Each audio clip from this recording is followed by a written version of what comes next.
Bon dimanche et bienvenue à notre Rhapsodie des réalités du dimanche 11 avril 2021. Je suis votre sœur Anne-Christ, la sœur Fabienne de Rayon qui vous apporte la parole de Dieu. Alors, je pense que vous avez, ou je crois que vous avez bien commencé votre dimanche dans la présence de Dieu. Alors, aujourd'hui, la Rhapsodie des réalités, votre dévotionnel favori, vous apporte la présence de Dieu et la parole de Dieu. Aujourd'hui, nous allons lire notre passage du jour. Mais avant de commencer, il est important, nous sommes dimanche. Nous rendons grâce à Dieu pour ses bienfaits. Nous rendons grâce à Dieu pour son amour, pour sa présence, pour sa parole qu'il nous a donnée tout au long de cette semaine. Alors, Seigneur, nous te sommes reconnaissants. Nous te disons merci. Nous te disons merci infiniment pour tout ce que tu as fait de nous tout au long de cette semaine qui est en train de s'achever. Et alors, Seigneur, par toi, nous avons la paix. Par toi, nous avons l'amour. En toi, nous avons la grâce. Dans toi, nous avons tout ce que tu as planifié pour nous afin de vivre dans ce monde, Seigneur, dans ta présence, dans ton amour, dans ta grâce. Alors, nous te disons infiniment merci, Seigneur. Merci car cette semaine qui s'achève a été entre tes mains. Oui, Seigneur, même comme nous sommes en train de finir ce dimanche, nous sommes avec toi. Nos cœurs sont ouverts, nos cœurs et nos esprits sont ouverts pour recevoir ta parole, Seigneur, qui nous transforme d'un niveau supérieur à un autre. Alors, nous te disons merci infiniment. Merci pour tes enfants qui sont en train de suivre ce programme partout dans le monde, Seigneur. Touche-les.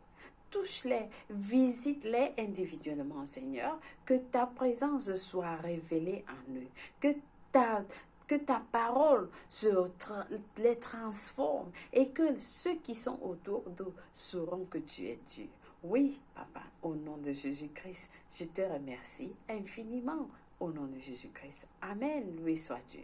Alors, chers frères et sœurs, notre passage du jour est intitulé les inspirations de Dieu. Les inspirations de Dieu. Alors, parce que ce Yakilomé a pris ce passage de 2 Timothée 3 à 16. Nous lisons notre verset du jour. Toute écriture est inspirée de Dieu. Loué sur la parole de Dieu. Oui, toute écriture est inspirée de Dieu. Alors, le pasteur nous fait comprendre que la Bible telle que nous l'avons aujourd'hui, ne nous est pas tombée du ciel. Ne nous est pas tombée, elle n'est pas tombée du ciel. Non. Elle a été documentée et écrite par des saints hommes de Dieu, alors qu'ils étaient amenés par le Saint-Esprit. Oui, la Bible a été documentée et écrite par des saints hommes de Dieu, alors qu'ils étaient amenés par l'Esprit de Dieu. La raison pour laquelle certains remettent en question la véracité de la Bible est qu'ils ne sont pas capables. Ils ne sont pas capables de faire la distinction entre l'auteur des Écritures et ces écrivains inspirés. Ils ne sont pas à mesure de faire la distinction entre l'auteur des Écritures et les écrivains inspirés. Alléluia!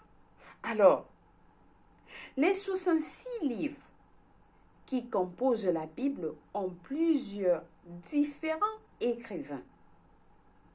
Plusieurs écrivains ont écrit les 66 livres qui composent la Bible. De l'Ancien Testament au Nouveau Testament. Les écrivains varient. Et ils ont tous rédigé des paroles alors qu'ils étaient inspirés par le Saint-Esprit.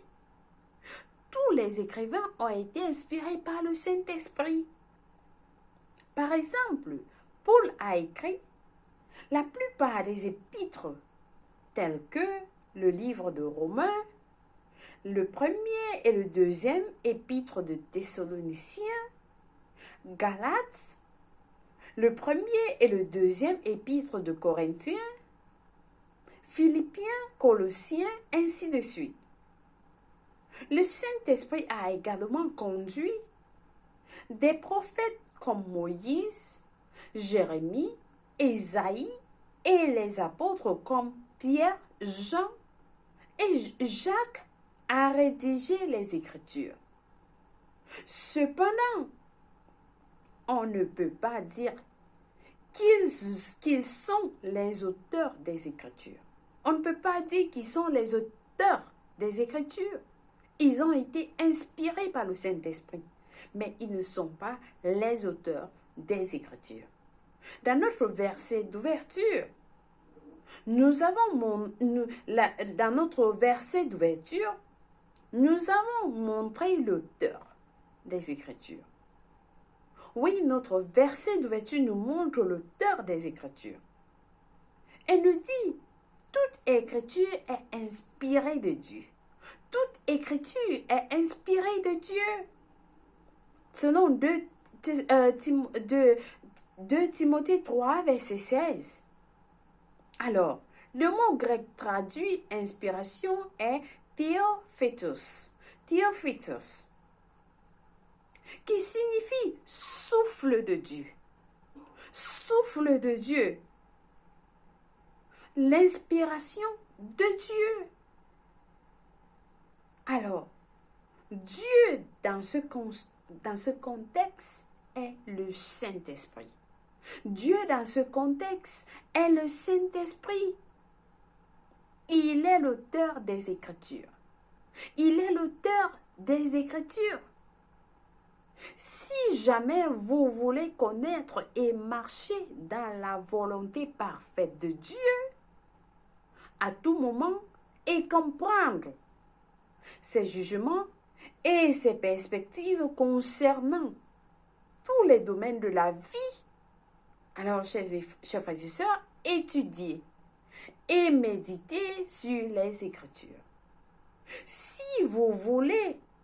jamais vous voulez connaître et marcher dans la volonté parfaite de Dieu, à tout moment, et comprendre ses jugements, ses perspectives concernant tous les domaines de la vie, alors étudier et méditer sur les Écritures. Loué soit Dieu. C'est important, très important. Mais étudier les Écritures et méditer les Écritures. Laissez le Saint-Esprit vous diriger. La dernière partie de 2 Timothée 3, versets 16 à 17 nous montre plus clairement le but des Écritures. Le but des Écritures est, elles sont utiles, les Écritures sont utiles pour instruire, pour réprimander, pour convaincre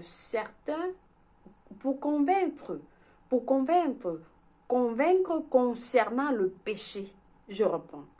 Les Écritures sont utiles pour instruire, pour réprimander et convaincre concernant le péché, pour corriger de l'erreur et de discipliner dans l'obéissance et pour la formation à la justice, pour une vie de sainteté, conformément à la volonté de Dieu en pensée, selon son but et en action, afin que l'homme de Dieu soit complet et compétent, bien bâti, que l'homme de Dieu soit complet et compétent, je voulais dire, bien bâti et parfaitement équipé pour toute bonne œuvre. Ça, c'est selon la version amplifiée. Ça, c'est la définition et le but des Écritures. Les Écritures peuvent faire tout cela et bien plus encore pour vous lorsque vous les étudiez et méditez. Les Écritures peuvent faire tout ce que nous avons décrit et bien plus encore pour vous lorsque vous étudiez et méditez. Donc, ce n'est pas limité sur ça. Elle vous amène plus en profondeur lorsque vous étudiez et méditez.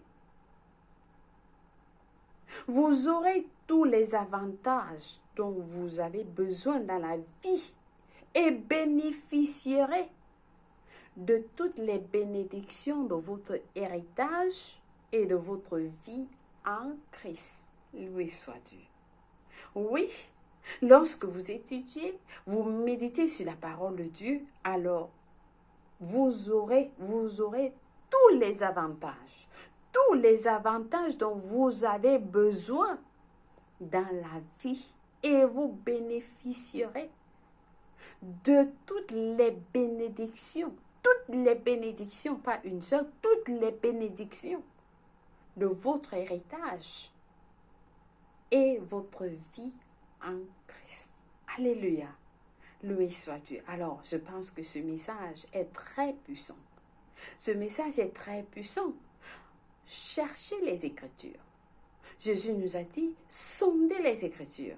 Alors aujourd'hui, la Bible nous dit encore, étudiez et méditez afin de recevoir tout ce dont vous avez besoin. Et vous allez bénéficier de tout ce dont vous avez besoin. Toutes les bénédictions de votre héritage et votre vie en Christ. Alors là, ce week-end, vous pouvez commencer à chercher les Écritures. Étudier et méditer la parole de Dieu. Alléluia! Loué soit Dieu. Alors, nous passons à notre prière du jour, très important. Nous prions pour appliquer ce que nous avons suivi. Nous prions en disant, je suis entièrement soumis au Saint-Esprit qui est l'auteur des Écritures, le révélateur des mystères, des secrets, des vérités profondes et des révélations éternelles. Par conséquent, j'ai la clairvoyance des mystères, des secrets de la vie. Je suis perpétuellement victorieuse et victorieux parce que l'esprit de vérité me conduit et me guide par sa parole. Et sa sagesse est évidente dans tout ce que je fais. Alléluia. Loué soit Jésus. Loué soit Dieu. Alors, ça, c'est une prière très puissante. Très puissante. Nous avons des études approfondies dans Éphésiens 1, verset 15 à 17, 2 Pierre 1 à verset 3. Pour la lecture biblique de 1 an, nous avons à lire Luc 12, verset 49 à 59 et Juge 10 à Juge 11. Pour la lecture biblique de 2 ans, par contre, nous avons à lire Marc 1, verset 14 à 28. Et puis Lévitique 11. Loué soit la parole de Dieu. Alors, nous sommes à notre prière du salut. Si vous êtes celui-là qui n'a pas encore donné sa vie en Christ, nous sommes en train de parler de l'enlèvement. Vous avez suivi de cela? Et Jésus-Christ arrive bientôt. Alors, ce message que vous avez suivi pour recevoir tout